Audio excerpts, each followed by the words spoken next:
Sir दो character हैं महाभारत के, अश्वत्थामा और कर्ण, हम्म जिनके बारे में ये माना जाता है कि, माना नहीं जाता मतलब बहुत लोगों के मन में ये बात आती है hmm that may be history was too harsh on hmm them, क्योंकि एक वॉर सिनेरियो में जी। कुछ ऐसी चीजें जो शायद दोनों तरफ से हो रही थी, हाँ उसमें अश्वत्थामा की अगर बात करें जी। तो क्या वो इतनी बड़ी गलती या इतना बड़ा रॉन्ग था हम्म कि उसके लिए इतनी बड़ी सजा दे दी? बिल्कुल, इट्स अ वैलिड क्वेश्चन। क्योंकि अश्वत्थामा एक कॉन्टेक्स्ट के अंदर जो है वो हाँ ऑपरेट कर रहे थे उस समय, हाँ। जो कि उनके जो फादर थे हम्म उनको छल से एक तरीके से जो है मारा गया था, जी। और उस गुस्से में हम्म उसके रिवेंज लेने के लिए उन्होंने जो है वो ब्रह्मास्त्र छोड़ा था, जी। जो जब रिक्वेस्ट करा गया तो उन्होंने रीडायरेक्ट भी करा। हम्म अगर इसको इस तरीके से देखा जाए कि इम्पर्सनल होकर के देखा जाए, तो जो चीज इतना बड़ा विनाश कर सकती थी हाँ। वो सिमट करके जो है एक जीवन पे आ गई, जो उन्होंने एक चयन कर लिया कि ये जीवन इसका होगा, हम्म जो कि उनका जो उत्तराधिकारी था। उत्तराधिकारी था पांडवों का, हाँ जो कि एक क्लैन वॉर जब हो रही है जी। तो टारगेट तो, स्ट्रेटेजिक टारगेट तो वही है। बिल्कुल।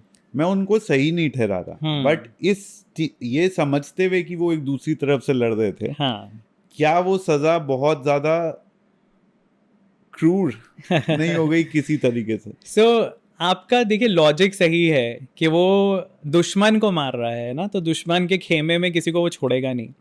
पर लेकिन आप सज़ा को अगर आप सिर्फ इस हिसाब से देखेंगे कि जो लास्ट उन्होंने एक्ट किया, ये सज़ा सिर्फ उसके लिए नहीं थी, सज़ा उन सब चीज़ों के लिए थी जो उन्होंने की है।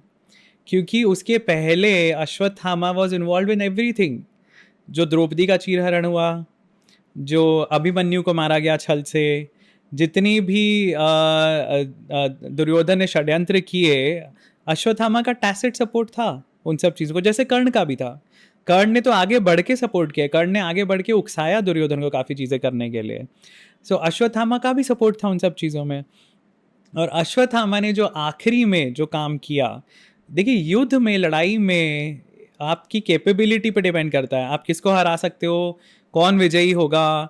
छल दोनों ने किया, पांडवों ने भी किया बीच बीच में, कौरवों ने ज़्यादा हद तक छल किया, पर दोनों ने किया।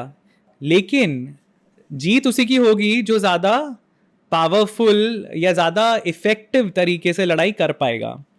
तो फेयर एंड स्क्वायर उस हिसाब से पांडव विजयी हुए। अश्वत्थामा ने जो काम किया वो लड़ाई खत्म होने के बाद किया। आप युद्ध के बीच में, आप दौरान, युद्ध के दौरान आप कुछ भी करते, वो everything is fair in love and war, right, जो बोलते हैं। पर युद्ध खत्म हो चुका था, पांडव जीत चुके थे। उसके बाद उन्होंने सोते हुए पांडवों के खेमे में जाके डिस्ट्रक्शन की। जो पांडवों के 5 बच्चे थे जो सो रहे थे उनको मारा, उन पांडव समझ के उनको मारा। तो जो उसका वो जो काम था ना, वो प्रतिशोध का काम था, वो रैशनल काम नहीं था, वो रिवेंज की आग में जलते हुए इंसान का काम था। It was not act of war, it was act of revenge yes, post the war. Yes, post the war, that is a big difference.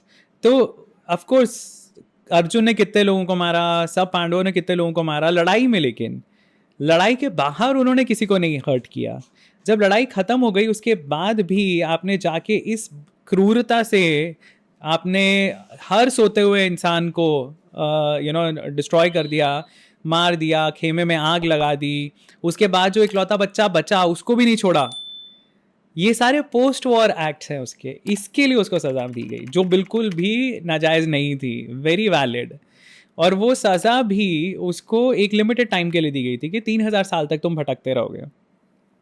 सो कृष्ण जी ने जो उसको बहुत सोच समझ के उन्होंने वो उसको वो सज़ा दी।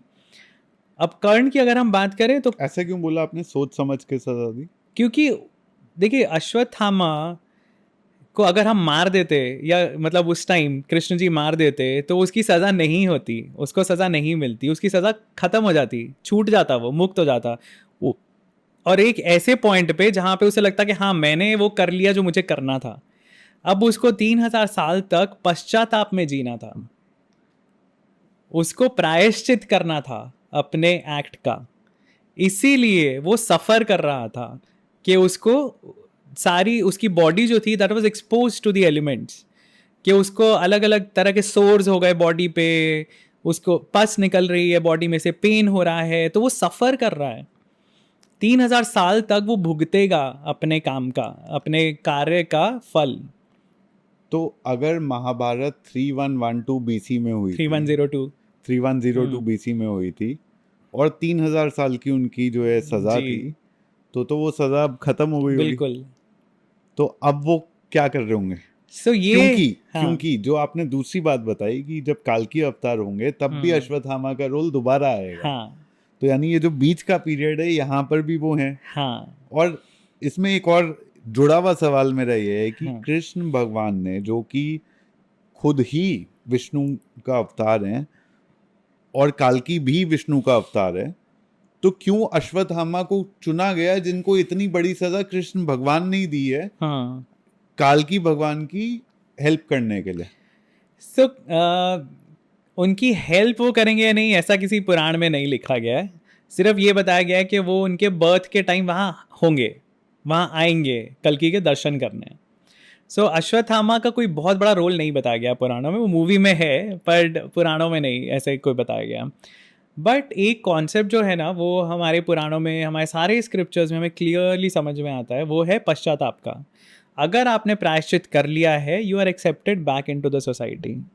आप सदा के लिए निष्कासित कर दिए जाओगे, इटर्नल डैमनेशन वाला कॉन्सेप्ट नहीं है हमारे स्क्रिप्चर्स में। आपने गलती की है, आप उसके लिए माफ़ी मांगोगे, आप पश्चाताप करोगे, आपको दोबारा सोसाइटी में इंक्लूड कर लिया जाएगा, ये एक कॉन्सेप्ट है। तो क्लियरली उससे भी यही समझ में आता है। और इनफैक्ट अश्वत्थामा अगले मनवंतर के जो सप्तऋषि होंगे उसमें से एक है, तो वो ओहदा उन्हें दिया गया, वो ओहदा उन्हें मिलेगा आगे जाके।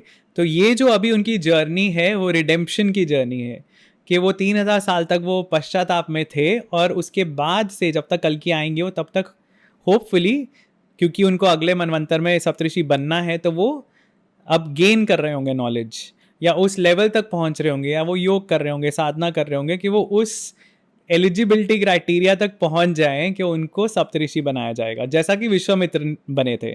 सो विश्वामित्र भी सप्तऋषि में से एक हैं अभी प्रेजेंट मनवंतर के, और अश्वत्थामा अगले मनवंतर के सप्तऋषि में से होंगे। तो विश्वामित्र की एक पूरी जर्नी थी जिसके थ्रू वो ब्रह्म ऋषि पद तक पहुंचे। अश्वत्थामा की वो जर्नी अब चल रही है वहां पहुंचने की।